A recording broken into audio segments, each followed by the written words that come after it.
Hello everyone! If you're watching this video, it means you're interested in this device, specifically the launch. Model X431 CRP113E version 2.0. CRP123 version 2.0 means that this is the updated model for 2024.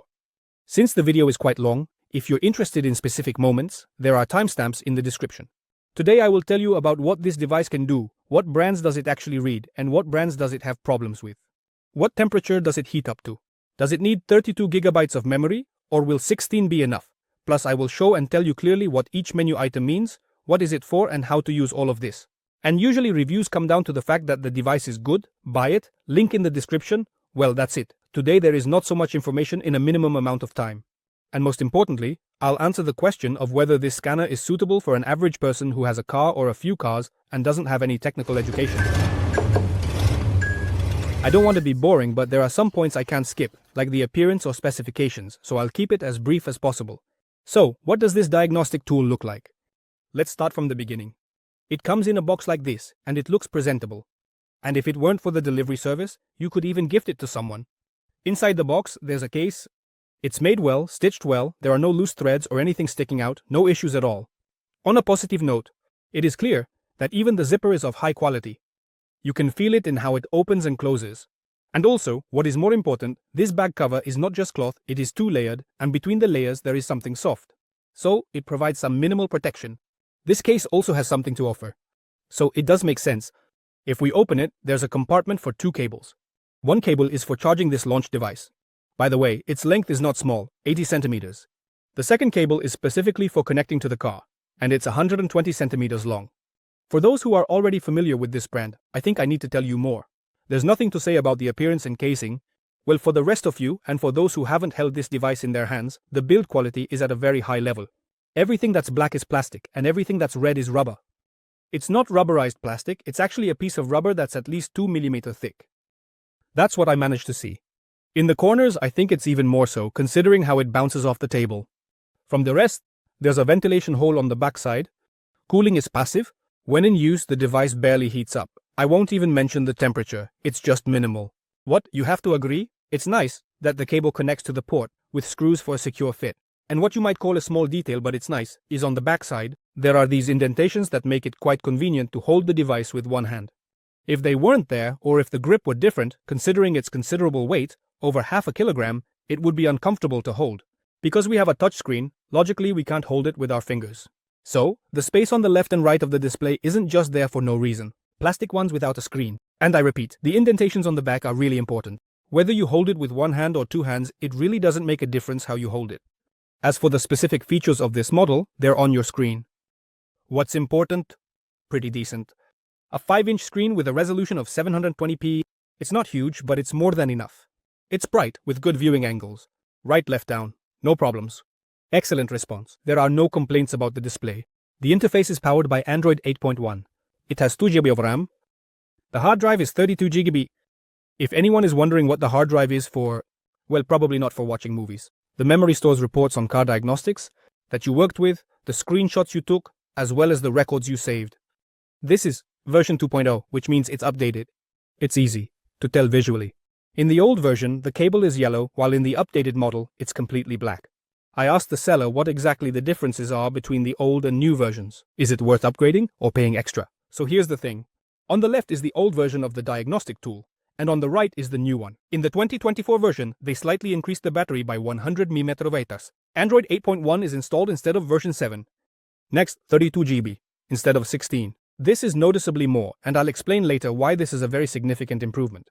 Next, in the new version, there's the option to use 7 service functions instead of 3 in the old one. Namely, we added the following functions, like brake reset, battery reset, air removal from the ABS system, and regeneration of the particulate filter, and the old functions are still there. The conclusion about the two versions: the new version, specifically the 2024 version, has a decent list of improvements compared to its old version. And I think it definitely makes sense, and it's definitely worth paying extra. A few words about the battery. The capacity is 6100 mAh. Is that a lot or a little? Well, you see, to download all the updates, all the databases for all the cars, and let's say the main functions of the device, I used 15% of the battery, and it took about an hour. Loading speed. For some reason it was very low, even though the Wi-Fi was working fine. But nonetheless, as for diagnostics, there isn't really a discharge, because the device actually charges from the cable. So there are no problems with that at all. So, it seems to me that in this setup with the cable, the battery has quite a lot of reserve. Well, let's go ahead and get into the actual operation of the device. I'll start with the menu. I'll go through it step by step, explaining what each thing is for and how to use it. The first startup takes quite a while. Next, the device turns on in just a few seconds. We select the language. Russian, of course, is available. As for the Russian translation, I have practically no complaints about it. Probably 95% of the entire text was translated. Very well. But the remaining 5% is a little off topic, and I have to think a little more. But again, everything is logical and more or less okay. Considering what kind of transfers there are in general, we choose a network beyond the time zone. If there's one nearby, then having internet access is very important during the first startup. Next, we can enter information about your workshop. This information will be displayed in the report for each diagnostic result.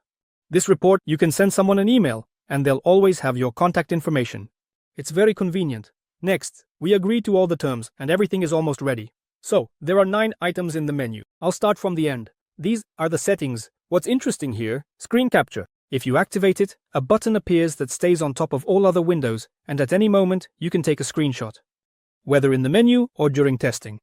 These screenshots are then saved in the gallery, and you can send them to an email. Automatic detection upon connection. If it's turned on, you just need to connect the device to the car, and it will automatically start scanning right away. I think it's convenient, but maybe some people won't like it, and will want to do everything manually. Next are the usual and standard settings. I won't dwell on them. Information about the workshop. This is what I was talking about. You can change it at any time. Restore. This is a reset to factory settings. Clear. This is to clear the cache. The device should probably work a bit faster. But to be honest, it doesn't really lag anyway. So, well, let it be. And the button, about the device. There's not much useful here, except for the useful storage. Specifically, how much memory you have left. And I guess the version tab, where you can check if there's an update for the system. And that's all about the settings. The next menu item, this is update. Everything here seems pretty straightforward and simple. We checked if we need to update the version. If anything, they light up blue right away. And we pressed the update button. But there's one thing, I don't know why, but the entire update took me about an hour over home internet, through Wi-Fi. That's about 1.2 gigabytes. So there is some kind of speed limitation. It's limited both on home and mobile internet. I don't know why, but that's how it is for me. The second point about the internet. When I distribute the internet from a smartphone, it is through the network, but Odin, for example, I cannot connect to the internet normally. The connection works, but I can't use the internet. It gives an error, but with MTS, everything works just fine. I don't know why. I tried it on different phones, and the result is the same everywhere. Could it be a temporary technical glitch? Maybe I need to change some settings on the phone, but nevertheless, if you're experiencing the same issue, try sharing from a different phone. Most likely, the problem isn't with the scanner. And also about the updates. Updates for different cars come in with enviable regularity. In the past week, for example, 2 updates came in. Let's continue navigating through the menu, Shopping Center. Here we can buy the missing functions for the control units. That is, what is not available, for example, check the headlights, the fan, individual units, possibly the self-diagnosis of these elements, like the air conditioning unit and so on. And it all depends on your car and its features. If you need to dig deeper, then pay for access, around $3 a month. Well, it's actually a little less, and that will bring you happiness. The only problem is that the minimum package you can buy is 1 year, and accordingly, it's not $3 anymore, but $33, and honestly, as a car owner, that kind of put me off a bit. If there were serious problems, and I would know that I could buy paid access and do everything myself for $33.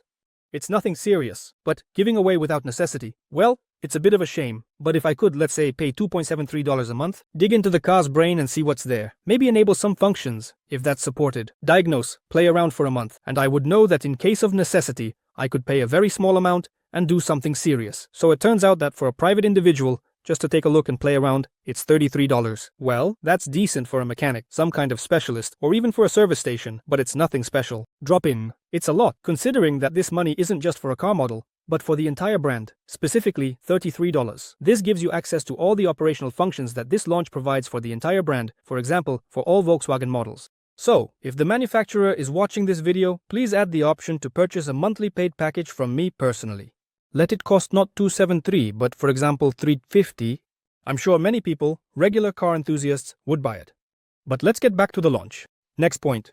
Data, booking a diagnostic. The translation is a bit off. Simply put, it's screen recording during the diagnostic. That would be more accurate. So, we select the car that was diagnosed, and we can view the saved recording, but not just as a video. and besides that, as a graph. But it's important that I didn't record the graph. I recorded just the simple value in the menu. Basically, it's about nothing. You could have just taken a screenshot. But by making the recording, there's a chance to look at the graphs later. In some situations, I think this will be really useful. Next point, diagnostic report. Well, it's all simple here. Here are all the reports that you've created. We can either delete them or forward them by email. And if we choose the cloud report, so here you can see which reports we sent by email. Let's move on. A library of error codes. It's all extremely simple here. Your friend called you and asked to look up some error in the database. We enter the value, the car, and see what the error is. There's also a small hint about the errors on the right. Basically, well, this is how it works. Next, DLC. Not interesting. It's drawn where, as a rule, the diagnostic connectors are located. Well, maybe it will be useful for someone, but let's skip it. Feedback. Since Launch is an official and quite serious company, you can get in touch with the developers and they will help solve any issues with car diagnostics. Personally, I haven't tried it, but there's a good chance they'll respond and help, which is definitely a good thing. Gallery. It's all simple here. The screenshots you took are saved. You can either view them or forward them to someone. Firmware recovery. This item is used for updating and fixing the diagnostic firmware. So, if there are problems and let's say you just can't connect to a certain car, maybe the issue can be resolved in this menu item. Well, the last item in this menu is fuck. Here are a few questions and answers about the device. As for me, this point is useless. There are few questions and correspondingly no answers, so let's pass by. Again, developers, if you're watching, please add more questions and answers. If there were at least 50 items with useful questions and answers here, that would be really great. Battery voltage. It's all simple here. In real time, the graph shows the voltage of your onboard network. Start the car, drive, turn it off, look at the graph, and then draw your conclusions. Reset option. Here are some options for coding, resetting, and learning. What exactly, you can see on the screen. But in the user manual, the manufacturer reserves the right to change this list. So, let's log in and keep an eye on the updates. Personally, I haven't used any of the items on this list yet. So, unfortunately, I can't show you how accurately it works, and on which cars. Yum. This is for eco-enthusiasts. In this tab, you can check if various emission systems are functioning correctly and if they are ready for inspection and maintenance. OBD2 section. To be honest, I didn't really understand what this item did, simply because I didn't need it. But nevertheless, in this section, we scan the car to understand which specific protocol can be used for connection. We connect, and can also search for errors, delete errors, and so on. But everything is not implemented as conveniently and intuitively as in the first point, but perhaps the point is that if the scanner does not see the car, then you have a backup option. Scanning, through a specific protocol, through OBD2, is probably the idea behind this section, but without any fluff, the option works, and might be useful for someone. And the first menu item, in my opinion, is the most important reason why you're actually watching this video. This is the diagnostics. It's actually all very simple here. The option for automatic check. In my modest work experience, in 70% of cases, naturally, everything is individual, everything connects itself, scans everything itself, and, based on the result, issues a report in which we can look. VIN code. Year of the car, errors, read their decoding. We can get into a specific block where this error was found, see what is interesting there, look at the current data that you need, and if you need them, for example, pressure in some system. The battery voltage. Yeah, anything goes there. In fact, there are a lot of options. The second scenario is almost the same, but you'll need to manually enter some information like the car's VIN code, or go the old-fashioned way by entering the make, model, and engine. But in the end, you'll still end up with the same report. Also, for some reason, none of the bloggers talk about a pretty nice feature, especially for beginners. If you go into diagnostics and select demo, we can use this scanner in test mode. To practice, so to speak, to see how it works. Where to click? Let's take a look at the menu logic. For me, since I've already looked at quite a few cars, this feature isn't really necessary. But if I had known about such a feature from the very beginning, it would have been much easier and more convenient, sitting at home, sipping coffee, and not having to connect the device to the car. Well, let's say to practice and see how it works, where to go, what shows up, how it looks, and so on. Another nice feature for me is that you can select multiple data streams, then press the custom button. Confirm.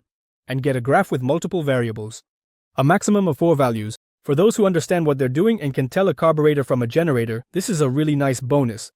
I don't think there's anything that needs explaining here. And of course, all of this can be recorded on video, or you can take a screenshot So, let me summarize this not-so-short video. First, the pros. Excellent quality of materials and assembly. There can be absolutely no complaints here. It identifies many car brands. As practice has shown, almost all the cars I've diagnosed, which is several dozen, all cars except perhaps the Chinese ones. Specifically, Geely and Belge, both from 2024. Apart from them, this scanner read all the cars. I asked the manufacturer a question, and they replied that they don't have a database for those cars. So, there are no complaints. If anyone is interested, it seems that there are also no plans for a database on Lada.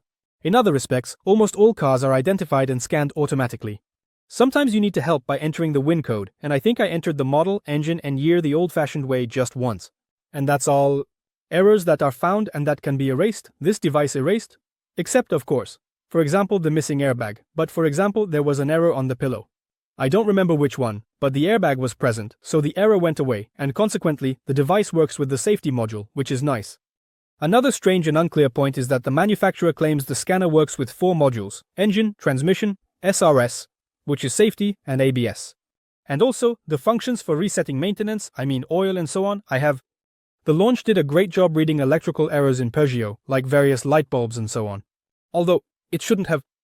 On another French car, it didn't just read, but it also allowed me to access and activate the control functions. As I understood, those that are paid, well, for example, calibrating the parking brake, checking the cooling fan and so on.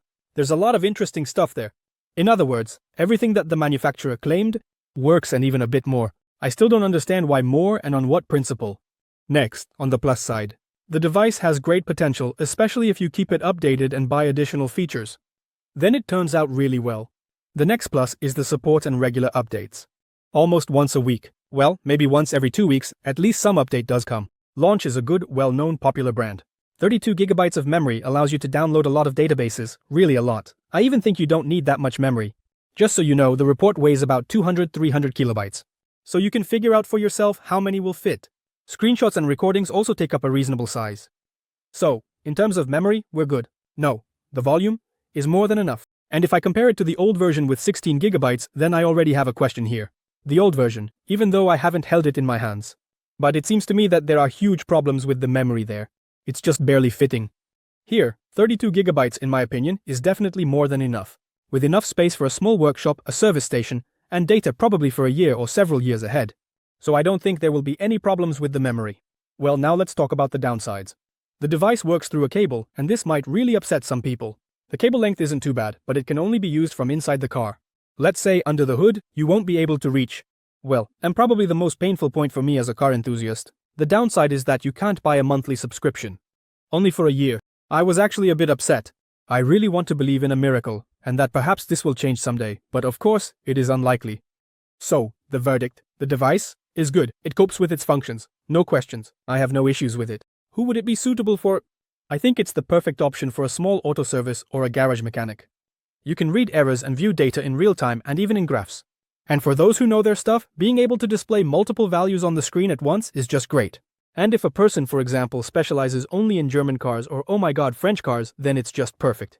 I bought the device, I bought additional features for a year, and you enjoy life. Is this device suitable for personal use for an average car owner? If you don't consider the price, then yes, no problems at all. Small, compact, everything's great. It's a bit expensive. Only if you consider that it's for several families. Yeah, for many years, like I have a car, my wife has a car, my father-in-law has a car, my brother has a car, my brother-in-law has a car, and if you're not hesitant to spend that kind of money, then yeah, the device is worth it. I liked it. Not cheap, but good. Well, if you want a small but nice discount from the manufacturer, check the description and follow the link. Well, and the last thing. If you think this is all paid advertising and it's easier to just buy a regular ELM and be happy, then I'm sorry to disappoint you. I'm actually doing tests right now. Yeah, in fact, I've already finished. Where am I comparing what ELM is capable of and what this launch can do? The results will be available in just a week. I wanted to do everything in one video. It's too much. The runtime is long. So, bear with me. There's just a little bit left, and maybe the video is already available at the link in the description. Well, that's about it. That's all I have for today. Thank you all for watching, and goodbye everyone.